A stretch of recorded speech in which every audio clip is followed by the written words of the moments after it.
اللہ تعالیٰ اس کے لیے جنت کے 8 دروازے کھول دیتا ہے۔ اور اس میں رجب کے مہینے میں بے شمار عظیم واقعات رونما ہوئے۔ سب سے بڑا عظیم واقعہ کیا ہے؟ سرکار کی معراج شریف۔ 27ویں تاریخ کو 27ویں رجب شب جو تھی اس میں حضور نبی کریم صلی اللہ علیہ وسلم کو معراج عطا فرمائی۔ میرے آقا کا تو ہر معجزہ بے مثال لاجواب ہے، لیکن 2 معجزے ایسے ہیں جن کا کوئی مثال ہی نہیں ہے، جن کا کوئی جواب ہی نہیں ہے۔ ایک ہے معجزہ قرآن، اس جیسا معجزہ آپ کو نہیں دیا گیا، اور ایک ہے معجزہ معراج، اس سے بڑھ کر بھی کوئی معجزہ آپ کو نہیں دیا گیا۔ یہ سمجھ لیں کہ یہ دونوں معجزے جو ہیں سرکار کے معجزوں کے سردار ہیں۔ تو 27ویں شب کو سرکار صلی اللہ علیہ وسلم کو معراج کرائی گئی، اور میرے آقا صلی اللہ تعالیٰ علیہ وسلم نے ارشاد فرمایا کہ جو 27ویں شب کو عبادت کرتا ہے اور دن کو روزہ رکھتا ہے، اللہ تعالیٰ اسے 100 سال کے روزوں کا ثواب عطا فرماتا ہے۔ یہ مہینہ بڑا برکت والا، بڑی عظمت والا، بڑی فضیلت والا مہینہ ہے۔ میں نے پہلے بتایا کہ یہ حرمت والے مہینوں میں پہلا مہینہ ہے رجب المرجب، اور اس میں اجر و ثواب اللہ تعالیٰ بہت بڑھا دیتا ہے۔ اس کی 22 تاریخ کو سیدنا امیر معاویہ رضی اللہ تعالیٰ عنہ کا یوم عرس ہے۔ آپ کا وصال ہوا 22 رجب المرجب کو، اور ان کے ایصال ثواب کے حوالے سے لوگ کنڈوں کے نام سے ختم کا اہتمام کرتے، تو یہ کنڈے کرنا بھی شرعاً جائز ہے، اس میں کوئی گناہ یا بدعت والی بات نہیں ہے، یہ ایصال ثواب کی ایک شکل ہے۔ جیسے اب داتا صاحب کا عرس ہوتا ہے تو داتا صاحب کے عرس کے نام سے لوگ نیاز کا اہتمام کرتے ہیں۔ جب 10 محرم آتی ہے تو کربلا کے نام سے لوگ نیاز دلاتے ہیں امام حسین کے حوالے سے۔ اسی طرح شعبان کے مہینے میں لوگ سخی لا شبا قلندر کے حوالے سے ایصال ثواب کا اہتمام کرتے ہیں۔ اسی طرح رجب المرجب کے اندر 6 رجب کو سیدنا معین الدین چشتی اجمیری خواجہ غریب نواز رحمۃ اللہ علیہ کا عرس منایا جاتا ہے، جسے چھٹی شریف کے نام سے یاد کیا جاتا ہے۔ تو بعض ایصال ثواب کی جو چیزیں ہوتی ہیں وہ بعض بزرگوں سے، بعض موقعوں سے، بعض دنوں سے اس کو منسوب کر دیا جاتا ہے، تو اس میں کوئی حرج نہیں ہوتا۔ جیسے غوث پاک کے نام کی نیاز ہو، اسے کیا کہتے ہیں؟ 11ویں شریف کہتے ہیں، اور سرکار کے میلاد کے حوالے سے ہو تو اس کو کیا کہتے ہیں؟ 12ویں شریف کہتے ہیں، اس کو میلاد شریف کہتے ہیں اس کو۔ تو نسبتیں ہوتی ہیں ایسی ساری، اصل کیا ہوتا ہے؟ یہ حقیقتاً مقصد جو ہوتا ہے وہ کیا ہوتا ہے؟ ایصال ثواب کرنا۔ تو 22 تاریخ کو سیدنا امیر معاویہ رضی اللہ تعالیٰ عنہ کا یوم عرس ہے۔ اسی طرح سیدنا سلمان فارسی کا وصال بھی اسی مہینے کی 10 تاریخ کو ہوا، اور 20 رجب المرجب کو سیدنا عمر بن عبدالعزیز رضی اللہ تعالیٰ عنہ، ان کو بھی خلیفہ راشد مانا جاتا ہے۔ عمر بن عبدالعزیز رضی اللہ عنہ تقریباً 2.5 سال حکومت کی ہے، صرف 2.5 سال، 30 منتھ، صرف 30 مہینے انہوں نے حکومت کی ہے سیدنا عمر بن عبدالعزیز رضی اللہ تعالیٰ عنہ۔ لیکن ان کے دور میں عدل و انصاف کا وہ عالم تھا جو فاروق اعظم کے دور میں ہوا کرتا تھا، اس لیے ان کو عمر ثانی بھی کہا جاتا ہے، اور یہ عمر فاروق کی اولاد میں سے بھی ہے۔ عمر فاروق نے جب اپنے بیٹے کا نکاح، مشہور واقعہ ہے کہ وہ عورت، آپ گشت کر رہے تھے، رات کو ٹہر رہے تھے، تو آپ نے ایک گھر سے آواز سنی، ایک خاتون اپنی بیٹی سے کہہ رہی ہے کہ بیٹی دودھ میں پانی ملا دو، دودھ زیادہ ہو جائے گا، پیسے زیادہ آ جائیں گے۔ تو اندر سے جب آپ نے یہ جملہ سنا تو فاروق اعظم ٹھہر گئے کہ ملاوٹ کی بات ہو رہی ہے۔ یہ تھے حکمران جو رعایا کا خیال رکھتے تھے۔ آپ ٹھہر گئے کہ یہ بات کیا کر رہی ہے۔ آگے سے اس عورت نے کہا، امی جان آپ کو نہیں پتا کہ امیر المومنین عمر فاروق نے منع فرمایا ملاوٹ کرنے سے، دودھ میں پانی نہیں ملانا۔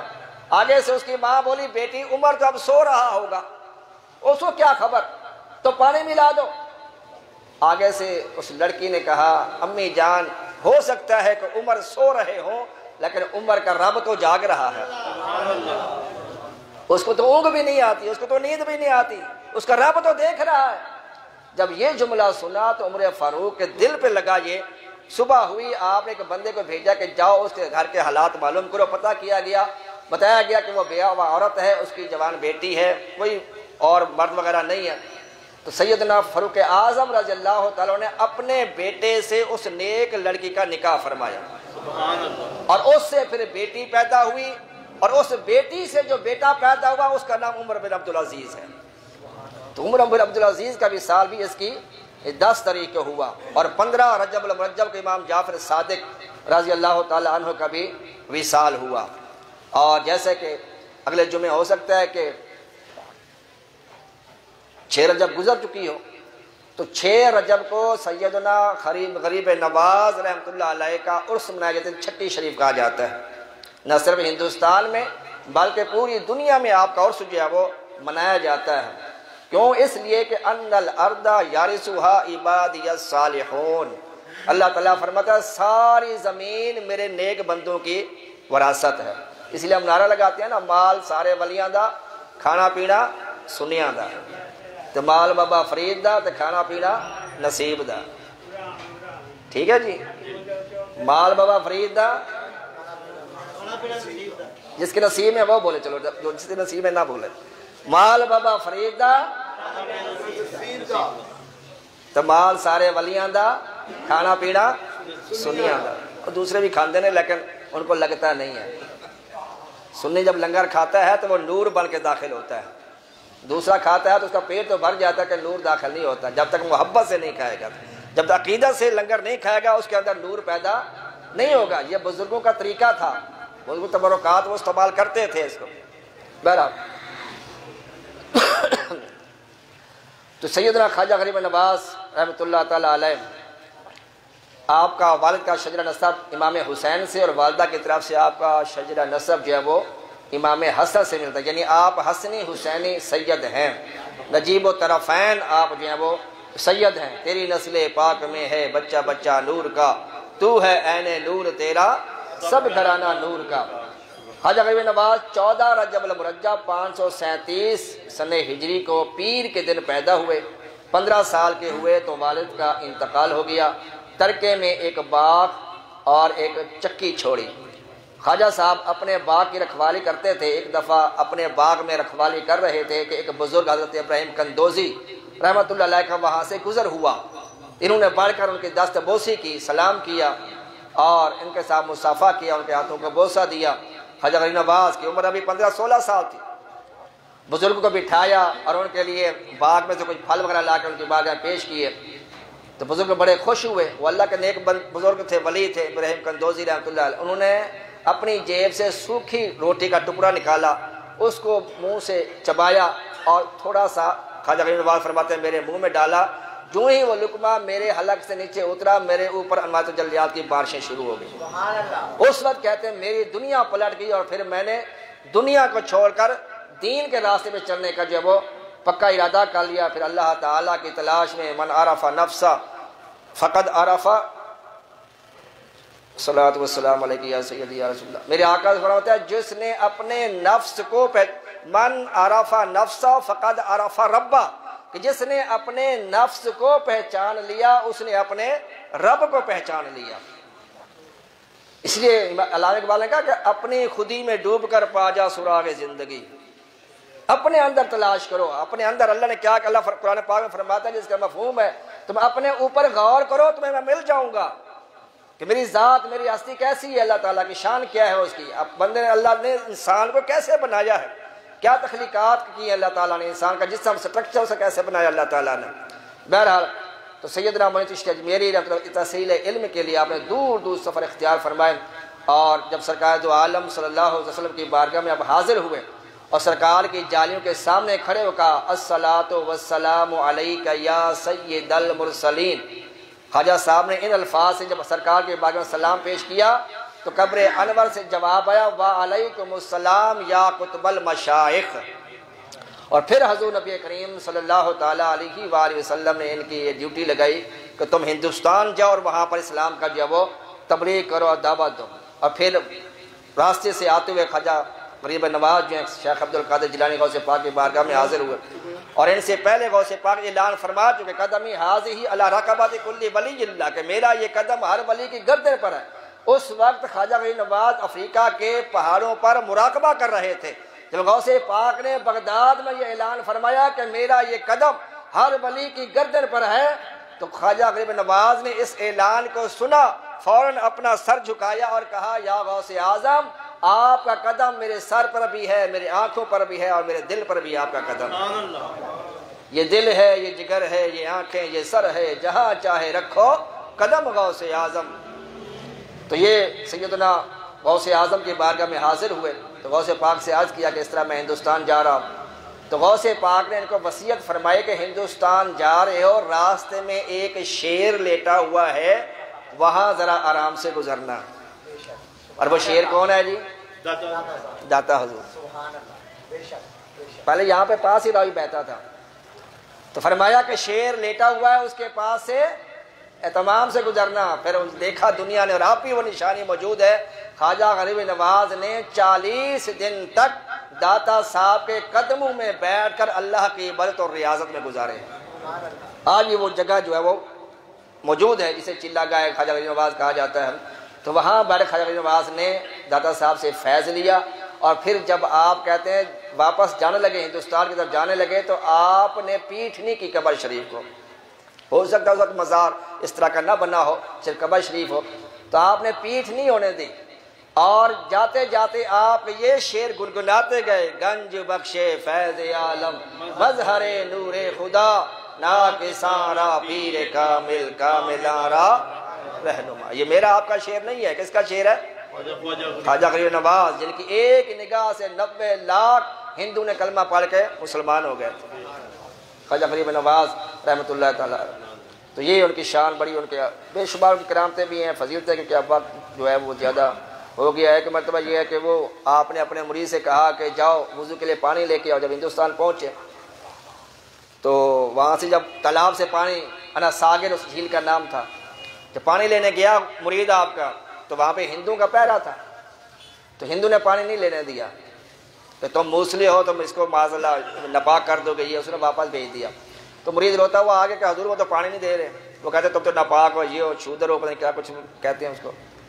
تو لہذا آپ جلال میں آئے، آپ نے اپنا لوٹا دیا، اپنا لوٹا، جیسے لوٹوں سے مٹی کے لوٹے ہوتے تھے، وضو کرتے تھے لوگ، تو اب لوٹا دیا، فرمایا جاؤ اور جھیل کے پاس جائے کہنا کہ سارا پانی اس کے اندر آ جا۔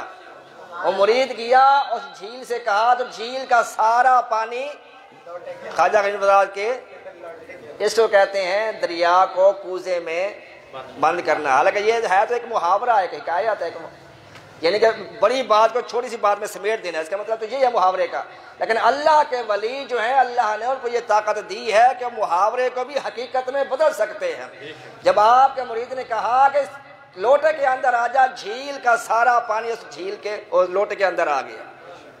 اس لیے تو علامہ اقبال نے کہا، نہ پوچھ ان خرقہ پوشوں کی ارادت ہو، تو دیکھ ان کو یدے بیضا لیے بیٹھے ہیں اپنی آستینوں میں۔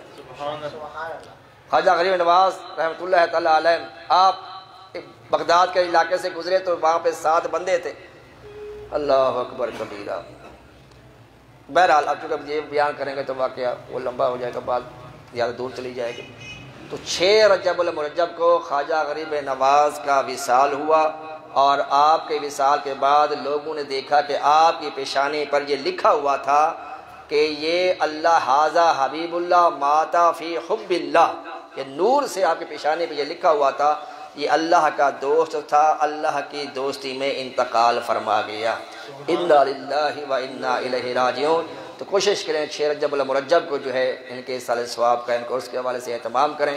اور میں نے آپ کو پہلے بتایا کہ رجب المرجب ہو سکتا ہے آج چاند نظر آ جائے، تو میرے آقا صلی اللہ تعالی وسلم فرماتے ہیں کہ جس نے پہلی رجب کا روزہ رکھا، پہلی رجب کا روزہ رکھا، اللہ تعالیٰ اس کے 3 سال کے گناہوں کا کفارہ بنا دے گا۔ جو دوسری رجب کا روزہ رکھے گا، فرمایا اللہ تعالیٰ اس کے لیے 2 سال کے گناہوں کا کفارہ بنا دے گا۔ فرمایا جو تیسری رجب کا روزہ رکھے، اللہ تعالیٰ اس کے 1 سال کے گناہوں کا کفارہ بنا دے گا۔ تو کوشش کریں، اگر آج چاند نظر آ جاتا ہے تو کل کا روزہ رکھیں، پرسوں کا رکھیں، ترسوں کا بھی رکھ لیں، بے شمار فضیلتیں ہیں۔ اللہ تبارک و تعالیٰ مجھے اور آپ کو ان باتوں پر عمل کرنے کی توفیق عطا فرمائے۔